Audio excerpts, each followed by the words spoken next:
let's take a look at rolling hose. There's a correct way and an incorrect way to roll hose. Most people roll it like this. They take it and they lay it flat and roll it on itself in the same direction.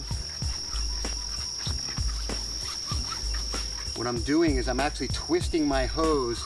With each turn, I'm twisting it in the same direction. And what's gonna happen over time is that this hose is gonna get twisted up, and then it's gonna have a tendency to kink when I stretch it out. It's actually gonna degrade my hose over time. The problem with that is, I want you to watch when I stretch this out, it tends to kink. Correct way to roll a hose, I'm gonna start like I would on the other one, regular circle. But instead of going again, I'm gonna grab it, it's gonna come underneath. And then I'm gonna do a regular loop. I'm gonna grab a length, come underneath. Top, under.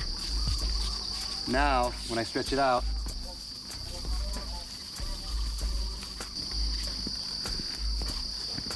there's no kinks.